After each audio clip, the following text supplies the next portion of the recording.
मैं आप सबके बीच में उपस्थित हूँ। परम पूजनीय श्री जगन स्वरूप महाराज जी की तपोस्थली पर आने का जो सौभाग्य हमें प्राप्त हुआ है, उसके लिए सदैव हम ऋणी रहेंगे। परम पूजनीय श्री ब्रह्म स्वरूप महाराज जी के चरणों में हम वंदन करते हैं। परम पूजनीय श्री ओम स्वरूप महाराज जी को भी हम वंदन करते हैं। प्रकृति माँ, गो माँ और इस सृष्टि में विद्यमान प्रत्येक जीव और वनस्पति के हम ऋणी हैं। हम सब उन जीवों को नमन करते हैं। आज की सभा में उपस्थित सभी धर्म बंधुओं, माताओं, आप सबको भी हम नमन करते हैं। बाबा जयराम दास जी की पावन भूमि से आशीर्वाद लेके गौ माता की शक्ति से और समस्त जीवों की कृपा दृष्टि से हम कुछ हमारे जीवन के संकल्प लेके निकले हैं, वो आप सबके बीच में साझा करना चाहते हैं। हमारा जो पहला संकल्प है कि भारत के प्रत्येक जिले में गुरुकुल की स्थापना हो,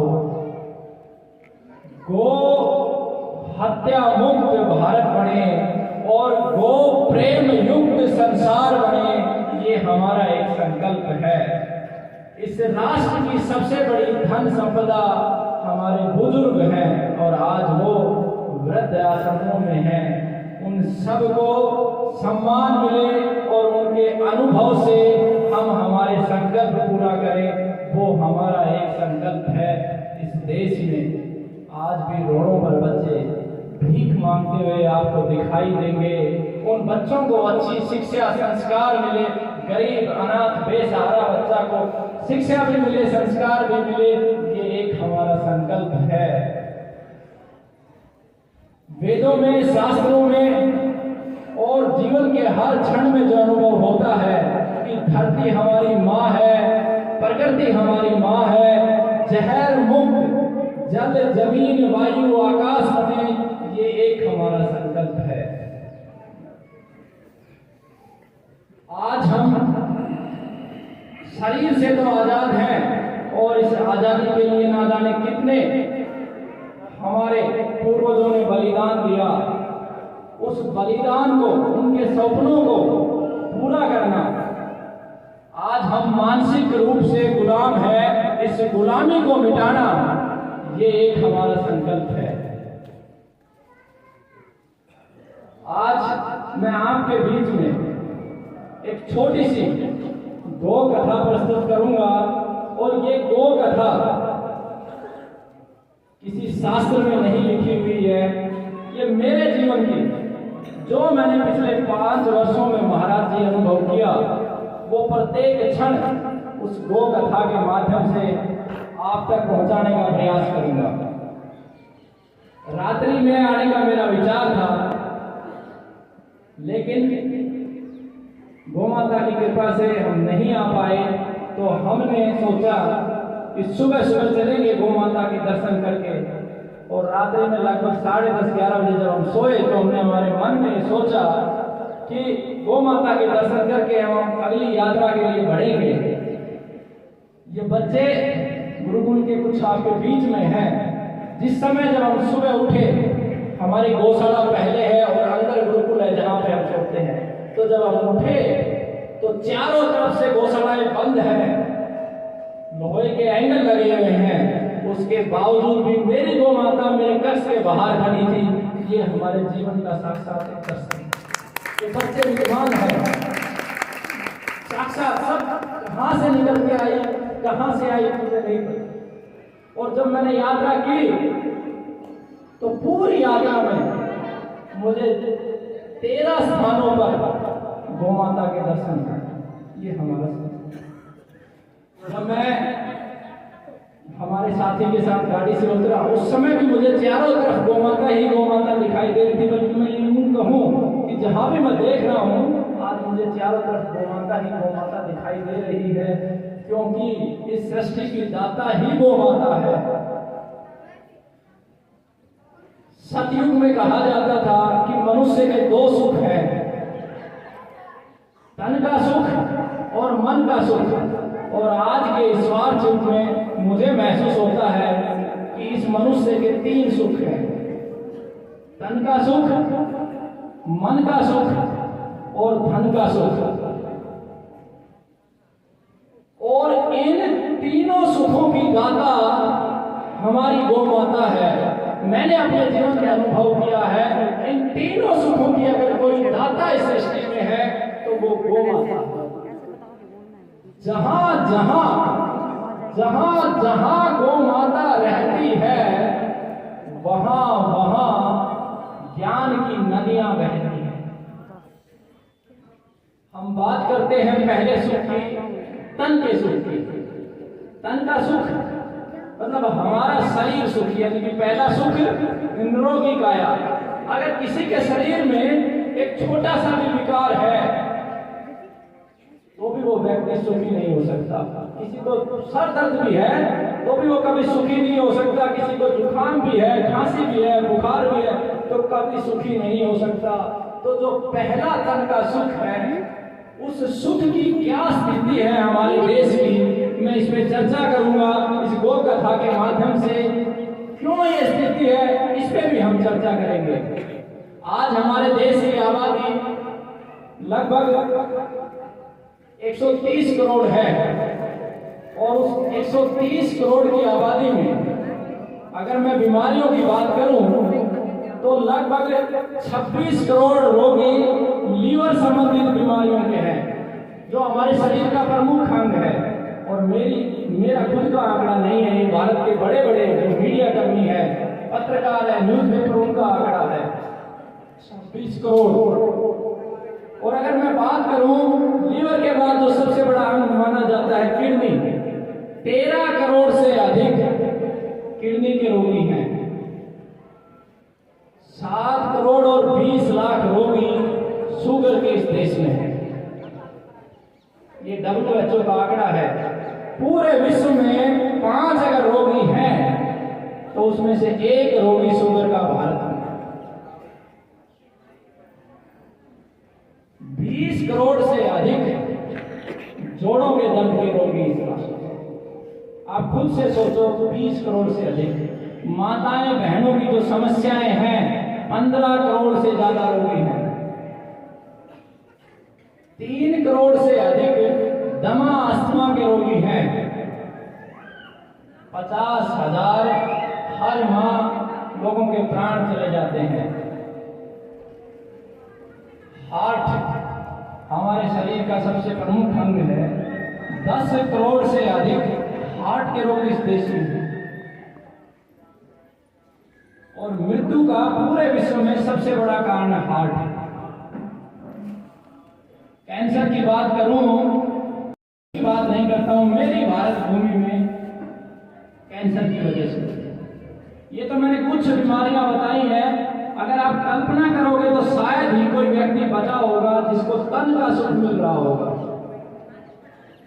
इस राष्ट्र का सबसे शक्तिशाली व्यक्ति, ताकत के हिसाब से अगर मैं बात करूं तो हमारे यशस्वी प्रधानमंत्री जी हैं।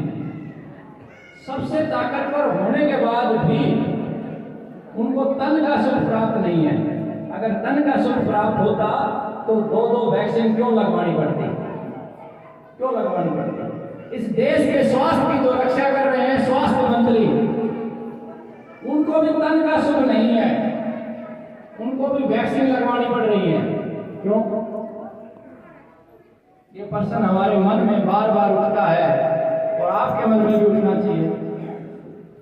अगर पूंजी के माध्यम से बात करूं तो इस देश के सबसे शक्तिशाली धीरू भाई अंबानी, उनके पुत्र मुकेश अंबानी, उनको भी तन का सुख नहीं है।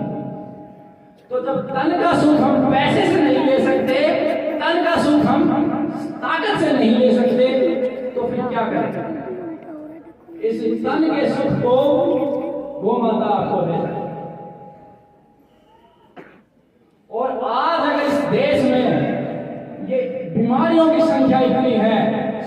शक्तिशाली व्यक्ति भी तन से सुखी नहीं है, सबसे बड़ा पूंजीपति भी अगर तन से सुखी नहीं है, तो उसका एकमात्र कारण है कि जब सूर्य निकलता है उस समय से लेके और तब सूर्यास्त होता है, तब तक 50,000 गौ माताएं काट दी जाती हैं। अब कल्पना करो, आपके सामने आपके बच्चे को काट दिया जाए।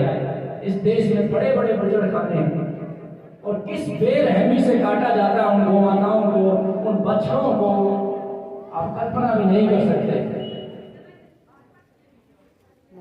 और उसका मूल कारण यह है क्योंकि जब गौ माताएं और जीवों की हत्या होती है, जब उनकी आत्माएं रोती हैं, क्योंकि परमात्मा ने आत्माएं हर जीव को दी है और उन आत्माओं का कष्ट मानव भोगता है। ऐसी स्थिति मेरे देश में है और मेरे देश में ही नहीं, इस संसार में जितने भी देश हैं सभी की ये स्थिति है। इन सब बीमारियों का उपचार गौमाता और प्रकृति मां के पास है। 11,000 से अधिक रोगियों को देखने के बाद जो हमने अनुभव किया जीवन में, वो अनुभव हम आपसे साझा करते हैं। इस समय इस राष्ट्र की सबसे बड़ी बीमारी जो है, तो सबसे घातक मानी जाती है कैंसर। मैं आपको ज्यादा समय नहीं, मैं एक उदाहरण आपको देता हूं। मेरे पास एक माता जी सौभाग्यवती, पेशे से वो अध्यापक, उनके पति भी अध्यापक, और यही झुंझुनू से, उनके नंबर भी मैं आपको दूंगा। उनकी खुद की बेटी MBBS डॉक्टर, राजस्थान के सबसे बड़े हॉस्पिटल SMS, जब उनको कैंसर हुआ तो उनके शरीर का एक अंग काट के 10-12 कीमो लगा दी गई। दोबारा से कैंसर हुआ और फिर से दूसरा अंग निकाल के कीमो काट दी। और जब वो तीसरी बार फिर से कैंसर हुआ तो बेटी का भी विश्वास डगमगा गया, क्योंकि मां थी उसके सामने, और मां का तो विश्वास डगमगाना ही था कि वो 3 बार उस प्रक्रिया से गुजर चुकी थी। तो गौ माता की कृपा से वो गौ माता की शरण में आई और मात्र 182 दिन में वो बिल्कुल ठीक हुई। ये चमत्कार है आपकी और हमारी सबकी गौ माता। मुझे भी नहीं पता था कि मैं शायद इसको ठीक कर पाऊंगा, लेकिन गौ माता ने किया। अगर मैं हार्ट की बात करूं, 95% तक के ब्लॉकेज, जहां डॉक्टर कह देते हैं कि तुरंत ले जाओ, ऑपरेशन करो, स्टंट डालो, 5-7 लाख रुपए जमा कर दो, वो ब्लॉकेज हार्ट के ठीक हुए। जिन लोगों को 5-5, 7-7 वर्षों से संतान नहीं हुई, उनको संतान का सुख गौ माता ने दिया है। 14 वर्षों से जो दर्द की गोलियां खा रहे थे, उनकी गोलियां छुड़वा दी। जो चल नहीं सकते थे वो चलने लगे हैं इस गौ माता के माध्यम से। तो तन की प्रत्येक समस्या का समाधान हमारी गौ माता के पास है। इन समस्याओं को आप सब भी अपने घर में ठीक कर सकते हैं, बस बशर्ते कि आपके पास आपके घर में एक गौ माता हो। मैं क्रमवार प्रत्येक समस्या का आपको बताता भी हूं। सबसे ज्यादा रोगी जो लीवर के हैं, आप सबको पता होगा, विदेशी ताकतें, दूसरे देशों से जो लोग आए हैं, वो सिर्फ और सिर्फ स्वार्थवश यहाँ पे आए हैं, हमसे लूटने के लिए आए हैं, पूंजी को एकत्रित करने के लिए आए हैं। तो लीवर की समस्या का जो सबसे बड़ा समाधान है वो सांटी, राजस्थान में सांटा जिसे बोलते हैं, पुनर्नवा आयुर्वेद में बोलते हैं। कितना भी बड़ा लीवर का रोग हो, आप 5 ग्राम सांटी की जड़, पुनर्नवा सांटा भी बोलते हैं, उसको सुबह 20 ml गोमूत्र में और 30 ml पानी मिला के हल्का हल्का गुनगुना करो और रोगी को पिला दो। सुबह पिला दो, शाम पिला दो, बिल्कुल ठीक हो जाएगा। साथ में सांटी की सब्जी खूब खिलाओ और अपने यहाँ पे पड़पोटन बोलते हैं, बचपन में हम खूब खाते थे, ऐसा ऐसा लगता है, उसके पत्तों का रस रोगी को पिलाओ और पड़पोटन खूब खिलाओ। फल सब्जियों का सेवन कराओ, गौ माता का दूध का सेवन कराओ। ये 26 करोड़ जो रोगी हैं, मैं आदरणीय प्रधानमंत्री जी से भी निवेदन करता हूँ, ये चुटकियों में गायब हो जाएंगे। बस हमें हमारी गौ माता की शरण में जाना है। और मैं फिर ये कहता हूँ कि हॉस्पिटलों की संख्या निरंतर बढ़ रही है। बड़े से बड़े हॉस्पिटल, पहले भारत में एक एम्स होता था, हर परियोजना में 7 हो गए, 14 हो गए। कल भी जो बजट आया है उसके अंदर फिर से हॉस्पिटलों की संख्या बढ़ाई जा रही है। और मैं ये कहता हूं कि हॉस्पिटलों की संख्या बढ़ाने से रोगियों की संख्या कम नहीं होगी।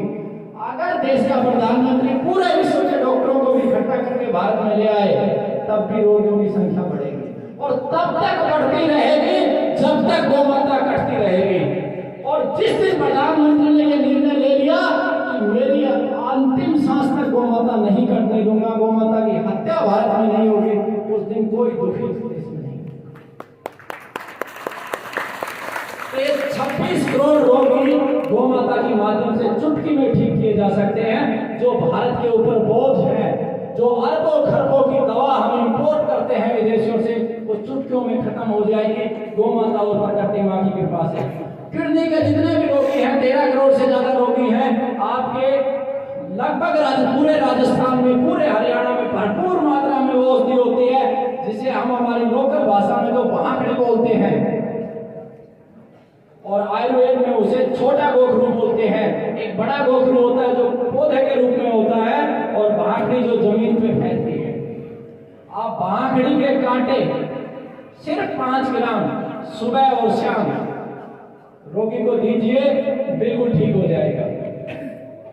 साथ में 30 ml गोमूत्र, उसके अंदर 4-5 तुलसी माई के पत्ते उबाल के सुबह शाम पिलाइए, किडनी के 13 करोड़ रोगी बिल्कुल रास्ते खत्म हो जाएंगे।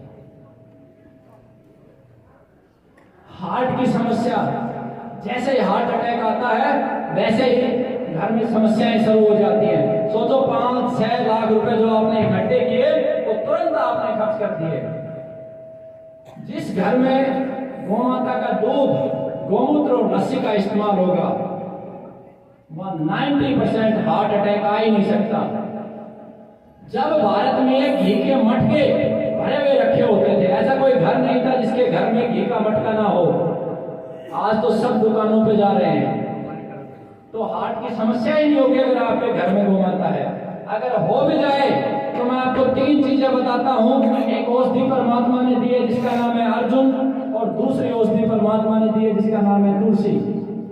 आप 5 ग्राम अर्जुन की छाल 30 ml गोमूत्र के अंदर उबाल के पीजिए, सुबह शाम प्रयोग कीजिए, बिल्कुल ठीक हो जाएंगे।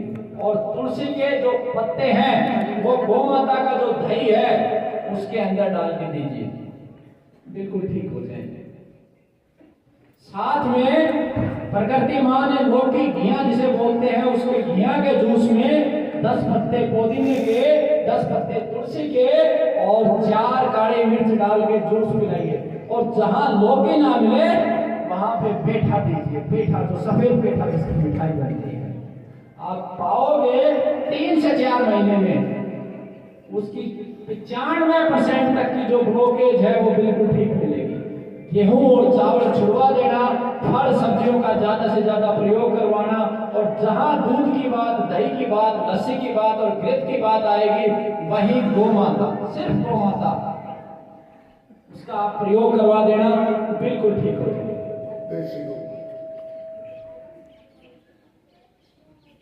उसके बाद हार्ट के बाद जो सबसे ज्यादा रोगी है दमा अस्थमा के।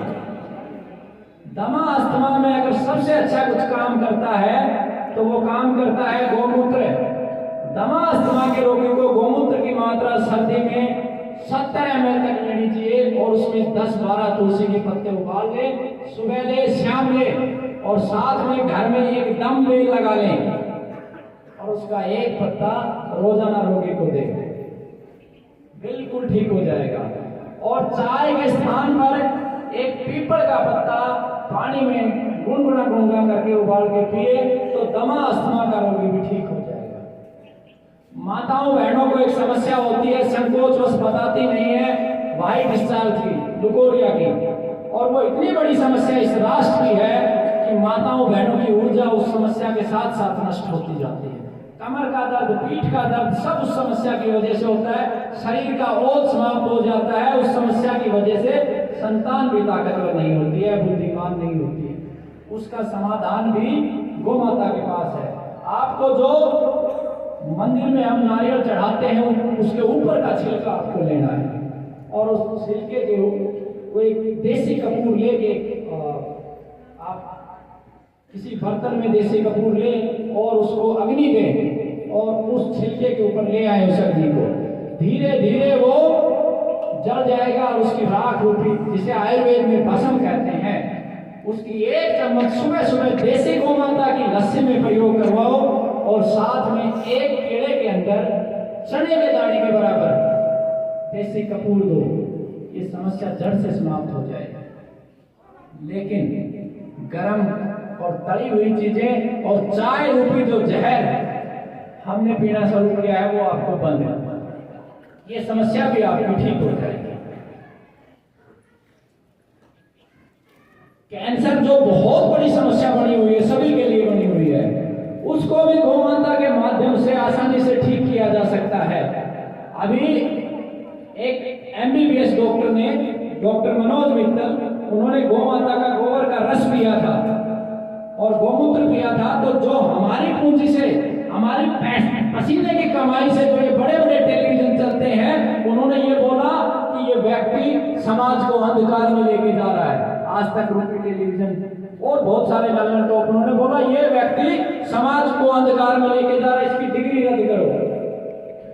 कमाल की बात देखो, लगभग 30 लाख रुपए के कर्जे में हम डूब गए और उस समय तक, महाराज जी मैं यथार्थ सत्य बताता हूं, उस समय तक वहां पे एक भी गौ माता नहीं थी। दूध हम खरीद के लेके आते थे गौ माता का ही। तो हमारे ऑफिस में मेरे जो सीनियर थे उन्होंने कहा कि बेटा एक गौ माता दान करनी है, बनी जी है नाम है हरनाथ से, उनके यहाँ से मैंने एक गौ माता ली और उसका नाम, उसकी जो दादी है उनके नाम पे हमने रखा कैलाशो। और जिस दिन से वो गौ माता आई उस गुरुकुल में, मेरी ये स्थिति रहती थी कि मैं सो नहीं पाता था। हर वक्त की पैसा कैसे चुकाना है, हर महीने 2-2 लाख रुपए का खर्च मैं कैसे मैनेज करूं। और इतनी विषम परिस्थितियां, मेरे पास समय का अभाव है कि मेरी आंखों से आंसू निकलता नहीं था और शरीर का कोई अंग ऐसा बचा नहीं था जो भीगा ना हो। हमने एक कार्यक्रम रखा महाराज जी कि कुछ कर्ज उतरे और वहां के जो नेता थे उनको बुलाया। बहुत सारी नकारात्मक ऊर्जाएं थी और महाराज जी भी उस कार्यक्रम के साक्षी थे। हमने जैसे अपनी बात रखी और एक ही गौ माता उस समय तक थी, वो आज भी मेरे पास है। और जब उन्होंने बोलने लगे नेताजी, तो नेताजी को लेके आने का सिर्फ एकमात्र ये उद्देश्य था, किसी तरीके से उस कर्जे से मुक्ति मिले और जो ये नकारात्मक ऊर्जा है इससे एक छुटकारा मिले। और वो बोलते गए लेकिन उनके मुख से जो हम चाहते थे वो निकल नहीं रहा था। और वहीं पे एक जाति का पौधा था, उसके नीचे गौ माता बंधी हुई थी। मैं वहां से उठ के गया धीमे से और मैं उस माँ के पास गया और मैंने उस पर हाथ जैसे ही फेरा तो उस नेता ने बोला कि 21 लाख रुपए मैं दूंगा, ये 2 लाख रुपए ये देगा, 2 लाख रुपए ये देगा। और जैसे जैसे करके वो समस्या का हल निकला। मेरे पास समय संक्षिप्त है। ये शक्ति है गौ माता की। आप कल्पना करो कि आपके परिवार में 3 सदस्य हों और तीनों के तीनों मौत की कगार पे खड़े हो। ये नहीं पता हो कि अगले क्षण उनकी मृत्यु हो जाएगी और आपके मन में एक क्षण भी चिंता का भाव ना आए कि मेरे परिवार को क्या होगा। ये शक्ति है गौ माता की, ये मन की शक्ति हमें गौ माता देती है। तो जो रिश्तों का अभाव है, जो सुख का अभाव है, अगर आपके घर में एक गौ माता आ गई, सिर्फ एक गौ माता, आप धीमे धीमे से महसूस करोगे कि आपके बच्चे आपको प्रेम करने लगेंगे। आपके बच्चे उस गौ माता का दूध जब पिएंगे तो आज्ञाकारी बन जाएंगे। आपके बच्चे बुद्धिमान बन जाएंगे और आपके बच्चे महाराणा प्रताप, भाई राजीव दीक्षित जी,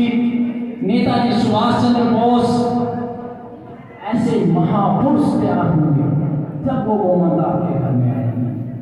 आज हम अगर ये भूल गए हैं कि मन का सुख क्या है, तो उसका मूल कारण ये है कि हम हमारी गौ माता से दूर हो गए हैं। हर घर में आज भैंस और जर्सी का दूध, मैं जब पूछता हूं किसी से कि आप भैंस क्यों रखते हो, तो वे लोग बोलते हैं कि इसमें घी ज्यादा निकलता है। फिर मैंने कहा घी उसका क्या करते हो, वो खाते हैं और बिक्री करते हैं। लेकिन मैं आपको एक छोटा सा उदाहरण में आपको लेके जाता हूं। 1 किलो गौ माता का घी अर्जुन की छाल के साथ अगर सही से प्रयोग करके बनाया जाए तो वो घी 5 लाख रुपए का जो स्टंट डलता है 95% तक की ब्लॉकेज को खत्म कर सकता है। क्या भैंस का घी आप बेच सकते हो 5 लाख रुपए में? गौ माता ये कर सकती है। हमें हमारा जो मस्तिष्क है वो गलत दिशा में बढ़ गया है और जिसकी वजह से सुखों का अभाव है। उसका क्या कारण है? उसका कारण भी गौ माता नहीं होना। पहले घरों में सभी लोग एक साथ बैठते थे, बात करते थे, एक दूसरे का दुख बांटते थे, सुख की चर्चा होती थी। आज वो समाप्त हो गया। क्यों? क्योंकि हमारे घर में गौ माता न होने की वजह से हमारी बुद्धि काम नहीं कर रही, इसीलिए सब हो रहा है। तो जब आप गौ माता ले आएंगे तो आपके घर में मन के सुख ही सुख होंगे और पूर्ण रूप से आप संपन्न होंगे और संपूर्ण होंगे। अगर मैं बात करूं धन के सुख की, जो तीसरा सुख है धन का सुख, मैं इसे सुख नहीं मानता, लेकिन वर्तमान परिस्थिति में प्रत्येक व्यक्ति को धन की आवश्यकता है। तो आप जो सुबह से लेकर शाम तक का अपना खर्चा बढ़ा लो और जिस दिन आप अपने घर में गौ माता ले आओगे आपका आधा खर्चा रह जाएगा। आज जिस क्षेत्र में मैं खड़ा हूं, इस क्षेत्र की जो सबसे बड़ी समस्या है वो भूजल की है, यानी जमीन का जो वाटर लेवल है वो निरंतर गिरता जा रहा है और पूरे राजस्थान में पानी का घोर अभाव है। जो फसल आप 3 पानी के अंदर करते हो वो फसल मात्र 1 पानी के अंदर संभव है अगर आपके घर में गौ माता है। और मैं खाद बनाने की विधि फिर कभी आपको विस्तार से बताऊंगा। उस खाद को आप निरंतर 3 वर्ष अगर प्रयोग करोगे तो जो फसल आप 3 पानी के अंदर ले रहे हो वो फसल 1 पानी में मिलेगी। आपका धन बचेगा नहीं बचेगा। आज यूरिया, डीएपी और केमिकल्स के लिए आप लाइन में लग रहे हो, पैसा भी खर्च कर रहे हो। अगर आपके घर में वो गौ माता होगी तो आपको जहर रूपी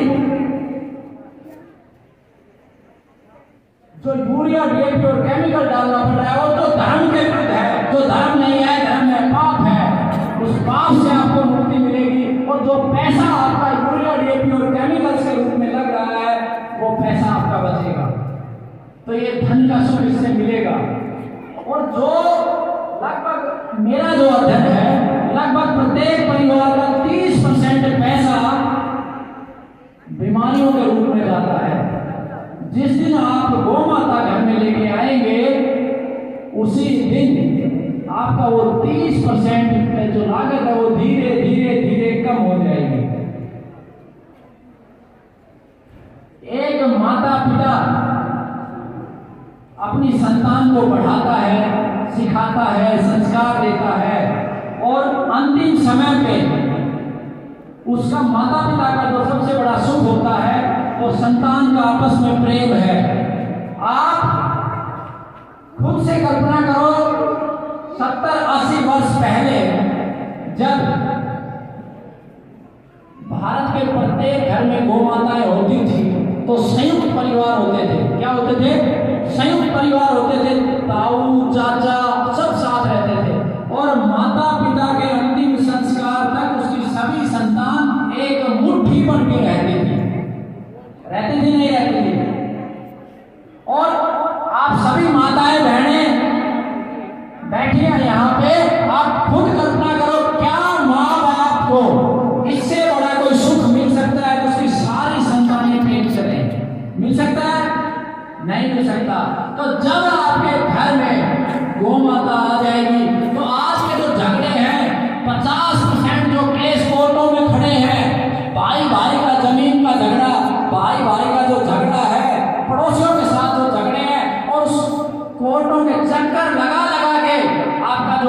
नष्ट हो रहा है वो पैसा बच जाएगा। बचेगा नहीं बचेगा? मिलेगा आपको धन का सुख, आपका धन बचेगा नहीं बचेगा? गौ माता के माध्यम से बचेगा। आज जिस स्थान पर, जिस पवित्र भूमि में हम खड़े हैं, उन महाराज जी का जो एक सीधा सा संदेश था और वो पूरी सृष्टि के लिए एक संदेश था, गौ माता और प्रकृति मां।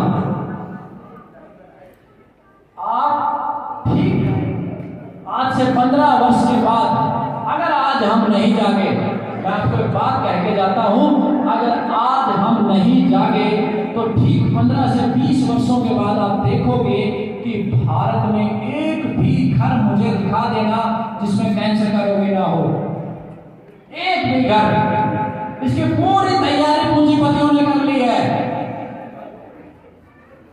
अगर आपके घर में गौ माता रहेगी तो मैं ये दावे के साथ आपको कहता हूं कि आपका घर वो सौभाग्यशाली घर होगा जिसमें कैंसर का रोगी नहीं होगा। क्योंकि एक कैंसर का रोगी 30 लाख रुपए का बजट आज खर्च करवा देता है, तो वो जो 30 लाख रुपए आपके बचेंगे तो आपको धन का सुख मिलेगा या नहीं मिलेगा? मन का सुख भी मिलेगा कि आपके परिवार के लोग ठीक हैं, और धन का सुख भी मिलेगा और तन का सुख भी मिलेगा। और धरती पे अगर कोई एक जीव है जो तीनों सुखों को दाता है तो वो हमारी गौ माता है।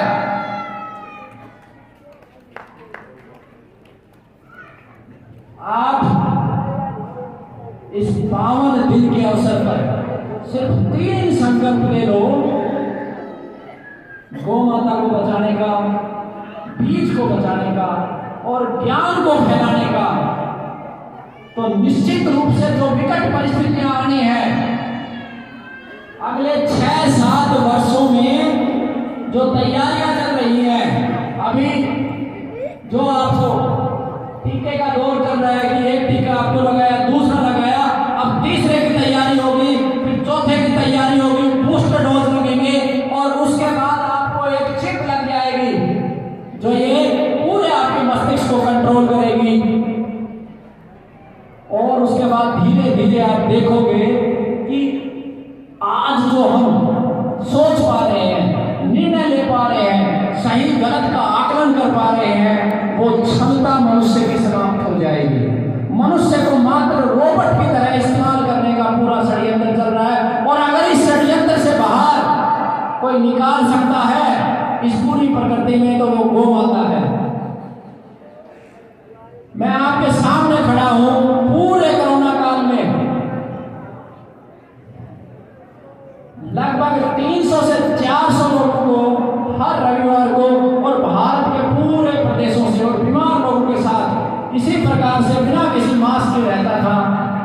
कभी कुछ नहीं हुआ, सिर्फ और सिर्फ गौ माता की शक्ति से। और हजारों जिन लोगों को कोरोना हुआ था बिना किसी दवा से, केवल गौमूत्र और तुलसी के पत्तों से ठीक किया। ये शक्ति है गौ माता की।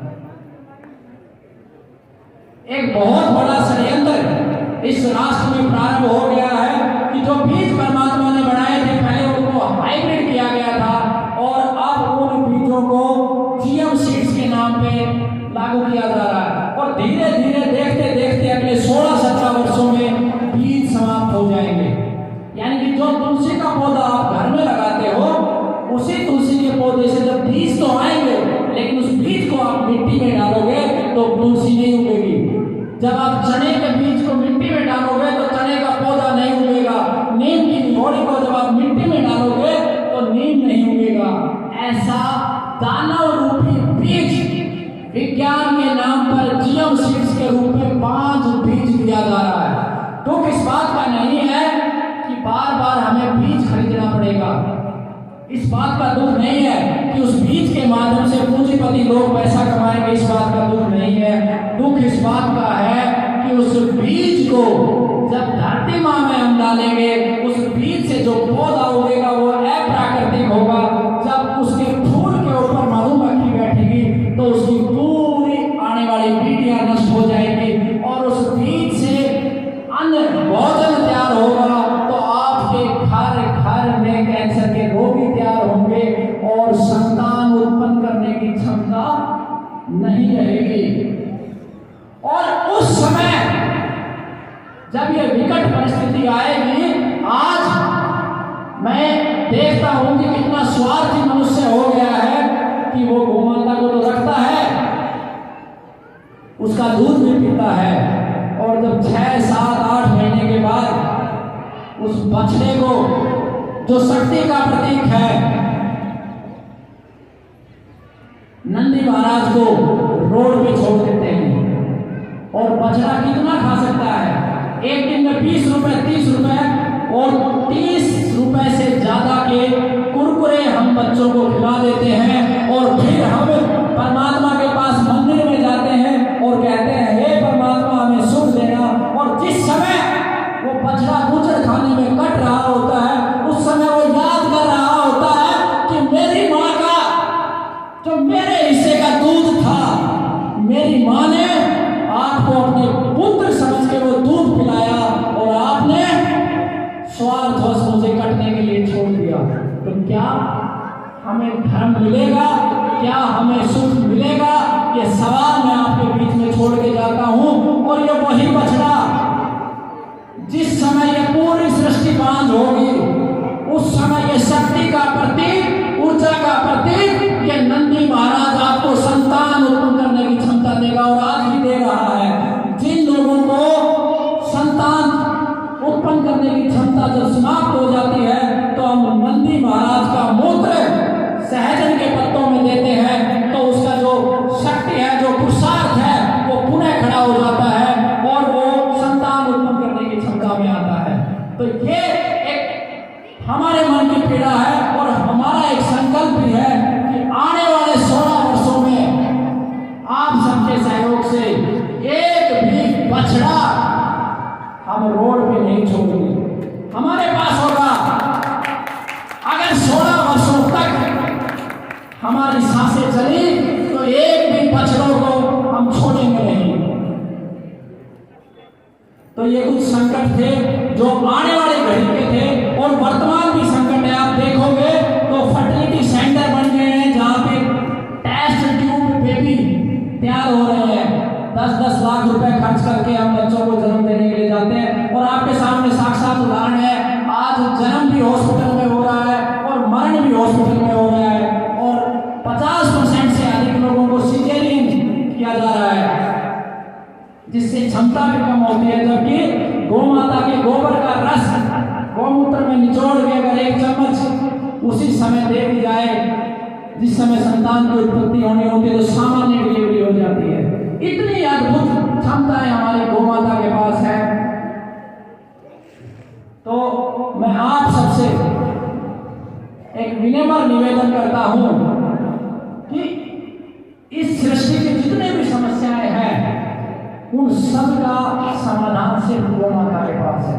और 3 चीजें महत्वपूर्ण है: बीज, शक्ति और ज्ञान। अगर आपके पास बीज है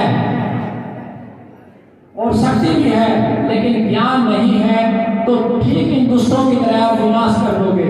जो आज के वैज्ञानिकों ने किया, कभी सीमन बना देते हैं, कभी बीज को हाइब्रिड कर देते हैं, कभी जीएम सीड बना देते हैं। तो इन तीनों का समावेश बहुत जरूरी है। जिस प्रकार से गौ माता की रक्षा जरूरी है, उसी प्रकार से ज्ञान के केंद्र गुरुकुल बहुत जरूरी है। परम पूजनीय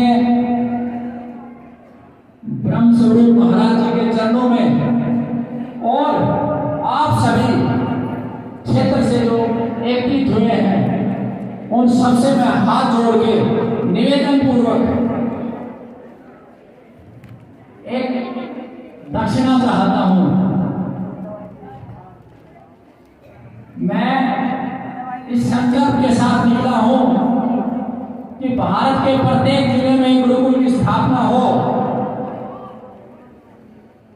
और गुरुकुल से पहले गाय आए, क्योंकि जो मैंने पहली गलती की, मेरे पहले गुरुकुल में गाय बाद में आई, तो मुझे संघर्ष करना पड़ा। तो मैंने ये निर्णय लिया कि पहले गौ माता आएगी और फिर गुरुकुल आएगा। और सौभाग्य से परम पूजनीय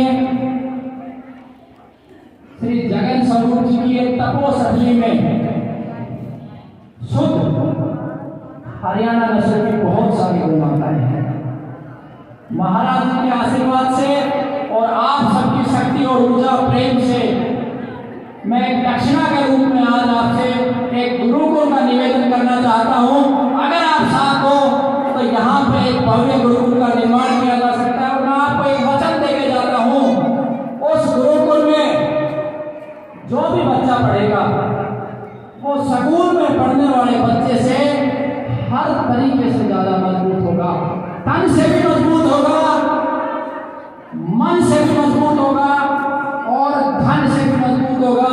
उसका एक उदाहरण हमने बाबा जयराम दास जी के पावन सदली पे बाबा जयराम दास जी ज्ञान भूमि राजीव विकसित गुरुकुल में प्रस्तुत किया है।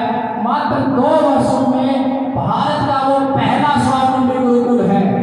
अपने महीने के 3-3.5 लाख रुपए खर्च बच्चे अपनी मेहनत से तैयार करते हैं।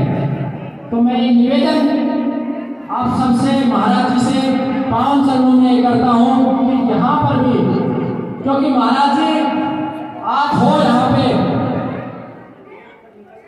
लेकिन अगर हमने हमारे बच्चों को ज्ञान नहीं दिया तो इस गौ माता को बचाएगा कौन, इस प्रकृति माँ को बचाएगा कौन। तो इसलिए गुरुकुल बहुत अनिवार्य है।